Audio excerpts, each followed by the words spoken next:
What's up, everybody? I'm Matt. And I'm Beth. And today we're going to be reviewing the interior in the 2020 Jeep Renegade Trailhawk. So the Trailhawk is the highest trim of the Renegade, but the way Jeep does their options, there's different levels of options, and you can kind of do things a la carte. So even though you have the highest trim, you can still have a fairly bare bones one. So this one has additional options for these leather seats and some of the other niceties that we'll go over here in this interior. But overall, it's a very funky interior, and I like that it's fun, you know, with the grab handle and all the, you know, red painted trim and everything. It is, you know, I just think a little different, and I think that's kind of refreshing with everyone else just trying to do stuff that's either luxurious or nice. I think this is just kind of trying to be fun, and it's different. They make it look like more like a Wrangler type. So if you don't want a Wrangler, you can still get this and feel like you might be in a Wrangler. I don't know. Yeah, it's pretty similar, and it's, you know, pretty roomy too. I mean, it's very boxy, you know, lots of headroom, and, you know, a pretty roomy vehicle for this segment. A lot of vehicles in this like subcompact segment can be pretty tight, and this one isn't too bad. But, you know, first off, these seats are pretty nice and comfortable. They are pretty flat. The bolstering is pretty wide. There are a few others in this segment that have a little bit of a sportier seat. They do sit up pretty high, though. Yeah. Honestly, I don't necessarily like sitting up this high. I do like sitting up high, but this I feel like is too high. It's just like even a little higher than like other crossovers in this segment, I think. Yeah, I think I would just like the option to adjust it. And it doesn't go down really any lower. It doesn't go down at all or up. So yeah, see, mine, I can put it down, but it doesn't get like super low. So that's one thing. There are heated seats here though in this version of the Renegade, again with this option pack. I think it's a cold weather package that gives you the heated seats and a heated steering wheel, which is great because a lot of other competitors don't even offer heated steering wheel in this segment, and if they do, then it's on a high trim and it's bundled with a bunch of other stuff that, you know, makes it a $30,000 vehicle. With this, you can get it on a pretty low version of the Renegade, and I love the a la carte options you can get here with Jeep, so that's great. Speaking of the steering wheel though, it's a really thick, beefy steering wheel. I think it's the thickest wheel you're going to find on a little crossover like this. But, you know, it has a good 93 grip, nice little 10 and 2 notches. You know, just some buttons here on the front of it, and then all your little rocker switches here on the back of the wheel, which FCA does for volume and tuning. And so no complaints there. The gauges here in the Renegade have been redone slightly for 2019, actually, whenever they did this refresh. They look good, but I do miss, so the tack on the previous Renegade, it had like a muddy water type look here for the red line area. This is just, you know, a little bit more of a normal red line. So the gauges are a little less fun to me than they were, where they're really trying to, you know, make you feel like you're in a Jeep before. But it still is a great set of gauges, a nice large digital portion there that's colorful and has all the information you want, including several different temperatures and things like that, which you often don't get in most of the competition. So really good amount of information in there. Coming over to the center of the dashboard here, now this one is optioned with this 7-inch screen, and this is another area where you have this a la carte thing. So you can have a base 5-inch screen, which I don't believe has the smartphone integration. This 7-inch screen does. It has Apple CarPlay and Android Auto. And then there's also an 8.4-inch touchscreen you can get. So even though this Renegade Trailhawk is over $35,000 as tested, so loaded up, like, even still, like, they just didn't select the option for the big screen. So like I said, just based on trim levels doesn't mean you're going to get certain amounts of features, you know, so you still have a small screen even in this loaded vehicle. But the 7-inch screen is still fine. It's high resolution. It's the Uconnect software, which I think is actually really quick and responsive, very easy to use, and it's very customizable. You can drag and drop, you know, the little menu icon. So if you want to, you know, go into your radio or, you know, like Bluetooth streaming, for example, right away you can go there with one touch instead of having to do 2 touches for some things in this system. Yeah, they do have the heated seats on this system, so there's not just a plain button. It is a 2-step process unless you were to make it one of the main icons, but that's okay. It still works well and fast. So yeah, and it boots up pretty quickly. Yeah. So, you know, there wasn't any time where I was like waiting on this screen to boot up usually. Although there was one time where I hopped in the vehicle and flipped it in reverse really quickly, and the backup camera actually froze for like a second or two, which is kind of a minor safety thing. You don't want to have that image freezing. It's the first time I've ever seen that in a backup camera on any car. But otherwise, you know, it still works great. Coming down, you have your volume and tune knobs, which is kind of strange that it's all the way down here with the screen being sitting all the way up here, but still works great, and I'm just happy there are volume and tune knobs that are nice and big and easy to find. Yeah, I feel like they could have even put them like up closer to the screen because there's all of this space right here. I think they kind of did it to future-proof themselves because you can get that 8.4-inch screen that would fill out this whole thing, and so I think then they wouldn't have had space for the volume knobs. They just figured they'd put them all down here for all the models. So I understand the thinking behind it. It makes it a little easier for manufacturing and stuff. And then beneath that, you'll see your climate controls here, which are just a few basic controls, and then everything else is mirrored up here in the screen. Coming beneath those climate controls, you will see your four-wheel drive controller, which you have here only on the Trailhawk versions.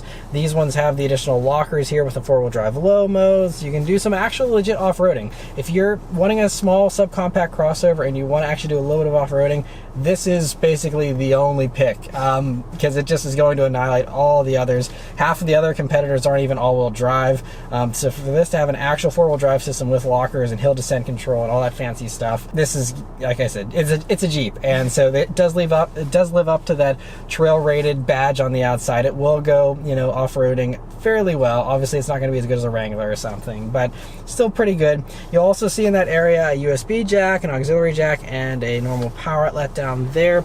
And there's a big cubby right underneath there as well. But it is like kind of really low. Yeah, everything is really low.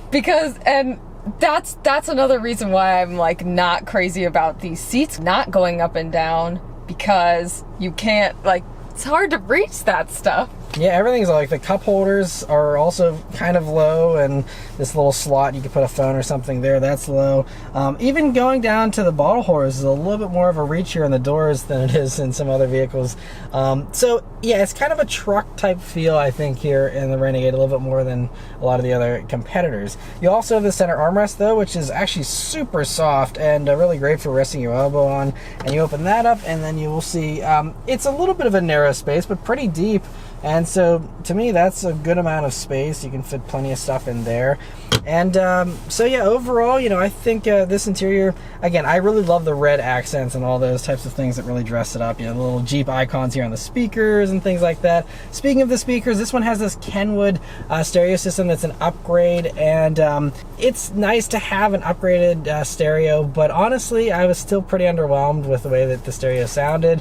I don't know if that's just because, the Renegade is, kind of boxy, so maybe acoustically it's not great, but just wasn't super impressed. There was just a little bit of a muddier sound, not as crisp as some other stereos that some of the competition has. Yeah, so moving on to the back seat here in the Renegade, that is one area where it is one of the better in this segment. So even whenever the Renegade came out, about 4 or 5 years ago at this point, it had already been one of the roomier subcompact crossovers, and even with some of the newer competition, I mean, there's a couple that are about the same amount of roominess, but being 5'9", I still have about 1.5 inches to 2 inches of legroom to spare. I think the Nissan Kicks might have a tiny bit more in the back, and then there's some others that have, I think, a little bit less, honestly, like the Mazda CX-3, for example. So overall, I think it's a good amount of space. Obviously, plenty of headroom as well. You also have pockets in those doors. Whenever you look forward, you'll see a USB jack as well as a 115-volt power outlet, a normal plug there in the back, which is a cool thing to have. So technically, you could have 2 USB jacks. You want to just plug your little phone charger in there. You can have 2 people have their stuff powered up, which is great. There's also a fold down center armrest there, but it's strange. The only other vehicle that does this is the Nissan Rogue, where you fold that center armrest down and it's an actual pass-through. So if you want to have your armrest with the cup holders there, you have to make sure that you're okay with having your luggage being sliding through that middle there.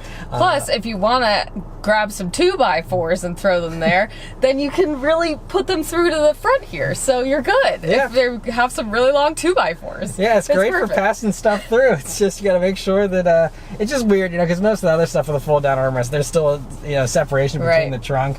This, it's all just wide open, so you just have to be one with your luggage. But yeah, it's good that they have that though, and so overall, I think it's pretty good and still a very competitive back seat with everything else out there. I do think sitting in the back of the car with a much higher roof, does make it like so much more roomy than any other normal competitor to this car. I think it's way nicer just for that. Yeah, it does feel a little more airy than even some of the others. Trunk space in the Renegade is also pretty good. I think that's one area where some of the competition has improved slightly, but this still is one of the larger trunks in this segment, because a lot of them do have some space constrictions, and so this is pretty good. You know, it's a nice wide and pretty tall space. Beneath the floor you'll see a spare tire, and so, you know, good amount of space. The only thing that's a little odd, now this one has this My Sky roof, and so these are actual removable panels, and you store them in that bag you see on top of the cargo floor there. Obviously, you probably wouldn't drive around with that bag in there all the time. This press car just has that, so you have the option of storing those. But so that's one thing, that if you're going to get this My Sky roof, you know, you have to make a choice before you leave the house. Do I want to actually bring this huge bag with me to hold these, or do you take them off at home, leave them at home, and just hope it doesn't rain? It's just an interesting little conundrum there. But so that's an interesting thing. It was raining most of the days that we had the Renegade here, so I didn't actually bother to, you know, play around with that. I'm just lazy. I would rather just do a normal moonroof or something instead of having to physically remove panels and all the work that entails. But I get that they're going after the Wrangler fans that, you know, love taking off the roof and the doors. You can't do the doors, but, you know, and this roof isn't completely removable, but having those huge, you know, panels that you can take off is a very cool feature. So I just like the creativity of that. You know, it's something they didn't have to do. They could have just done everything the same way everyone else does, but they didn't. So I commend them for it. It's very fun, but it is a pricey option, I think. You know, so this one, yeah, it's about $1,600 for that option if you want it. So, you know, a little pricey, but, you know, cool they gave you the option. But yes, that's it as far as all our thoughts here on the 2020 Renegade. Overall, you know, they made some nice little improvements here to it over the past few years, and I still think it is a very fun vehicle. You can go watch my driving review if you want to hear my thoughts on what it's like to drive the 2020 Renegade. This one has this tiny 1.3 liter engine in it, which is an interesting experience. You can go watch that video for more of my thoughts on that. But overall, I still love the fun of the Renegade. It's got fun looks on the outside, you know, more exciting interior than a lot of the competitors, and I just love that Jeep went the fun route instead of just trying to be the best or whatever like some of the others do.